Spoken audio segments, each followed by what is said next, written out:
guys, we got this. Let's go. Gun wide trip sweep. Pros X go. On one. Ready? Right.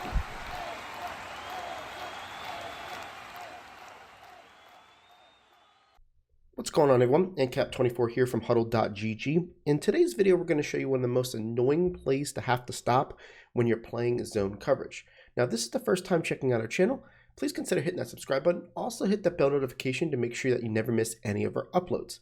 The play we're going to be calling is PA Read. It comes out of the Gun Stack Y Flex out of the Steelers playbook. It is found in a couple other playbooks like the Buccaneers, Saints, and I believe one or two others. And this is actually going to come out of a sample that we're doing for tomorrow's game plan on HuddleGG. If you guys have been following us the last couple of weeks, I dropped the gun empty tray stack, which is probably my favorite game plan of the year.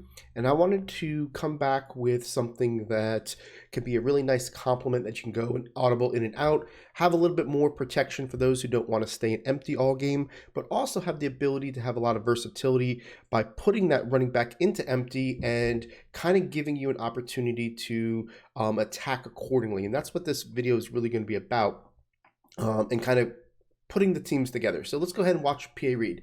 Now, if you guys didn't see the video I did 2 days ago, I talked about how to manipulate cover 3 to get a soft spot in the zone. And that was basically taking your running back and putting it on a 3 receiver side to make it empty, and that's going to open up a space on the opposite linebacker. If you haven't seen that, make sure you do. I'll put it on that video at the end of this one so you guys can click to it. And that's going to kind of be this type of concept. What we're going to do is we're going to take the running back and we're going to put him on a wheel and motion him to the left. And what that's going to do is it's going to open up a soft spot underneath the right linebacker that has the M over his head. So what we're going to do is put the A on a streak, the B on a slant. And what the last adjustment is, it's this X receiver. Now I want you to look at this X receiver. He is considered an outside receiver, not a slot receiver. So we're going to put him on a smoke screen. And what you're going to see is that you're going to have a lot of options here that's going to be really annoying, that you're going to set up the ability to end up getting the Y open, right? We're going to bait them to have to cover certain parts of the field to where they forget about the Y, and then the Y is going to end up being the one that we want to hit because he's the biggest threat. So the first read on this is going to be this B receiver. We know that the B receiver is going to get underneath because the player with the M on his head is going to go back and towards the middle of the field because of the way we set up our empty to have 3 to the left. So the first hitter is to the B for the easy 8 to 10 yards. So watch how the B goes underneath. We catch it, and we get ourselves an easy 8 to 10 yards every single time. And what you're going to see here, just to make sure that you understand why, is that we can predict what this hook curl is going to do. You know, if he's not a user, is he's going to go back and towards the middle of the field because we've got 3 receivers on the left in an empty set, right? This guy's going to get underneath. We hit him, easy 1-2 dot. You're going to be able to easily get yards on that, right? So that's the first threat we have to do. And what typically that's going to do is make sure that somebody has to worry about that player. So that's where the eyes are going to go first. If they jump that, now we're going to go ahead and look at this annoying play by the X receiver. Now you can hit this early, or you can hit it when you wait later. And I'm going to show you the benefits of both, right? So what we're going to do here, we're going to look at the B, see if he's open. As soon as that player goes up the field, the wheel is going to take the curl flat to the left. And I'm going to show you what I mean here. And this is really an annoying play, right? This wheel is going to go ahead. As soon as we see that the curl flat, hard flat, whatever it is, goes to the sideline. See how he goes this way? We're going to fire it to this player. It's a makeshift screen. He catches it. We're at the 50-yard line. You're going to see that we're going to get 10 yards without getting touched, right? So it's a really nice option to where people are really going to get frustrated with it because it doesn't matter if they put themselves in hard flats. I'm going to put them in hard flats now. We're driving them to the sideline, and we're basically staying in the slot position, which is the really nice part about this formation, is that you can get those smoke screens at that slot position without it having to be a screen. So again, here we're going to do is, this is hard flats. I just want to make sure you see this. You're going to see as soon as we see the guy goes to the outside, we catch this ball, we get up the field, and you're going to get that yards. Obviously, with a hard flat, they're going to play the underneath a little bit more, but you got 7-8 yards without doing anything. If you have a player that you like where it's Tyreek Hill or somebody that has lightning speed, gets up the field, and has really good acceleration, you can get it a little bit more. Now, what's also a nice option is using him as a playmaker. And what that basically means is that you can take the right stick and playmaker him up the field. You can go up the field. You can do it at an angle to where he goes towards the middle of the field.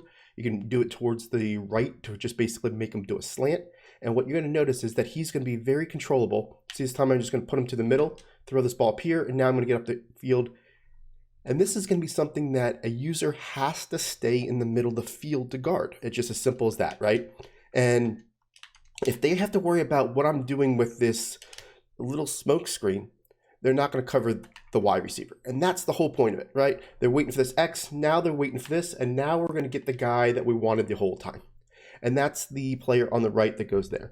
If they start doing, depth to where, they put coaching adjustments to get people way deep, there's so many other plays on this in the scheme that we're going to just basically murder them. It's just the way it works, right? It's a opportunity to, we're making them have to play what we want them to play, and then we're going to attack accordingly. But really, this X route is really the most annoying route in the game when it comes to allowing him to sit there, allowing him to be whatever we want. I'm going to playmaker him up the field just so you can understand, kind of how it is. This guy's going up there. Now I'm playmaking up the field. Now you're going to get your 10 yards without having to worry about catching and running, right? So a user's just sitting there. Which way is he going to go? Is he going to go right? Is he going to go up? Is he going to stay there? While that's happening, we have the ability to hit everything else. And don't forget, this B route is going to be somebody that you're going to be able to hit right away. So the first reaction is if they get their eyes on that X the whole time, they're trying to figure out, how do I stop that? Now we go right back to the B, catch this ball, get ourselves an easy 10 yards. So this is just a zone killer. It's something that I cooked up as part of the scheme to really set up other plays. It's as simple as that. When you get a play that people haven't seen before or really trying to figure out, what do I do to stop this? They start putting on so many different zones.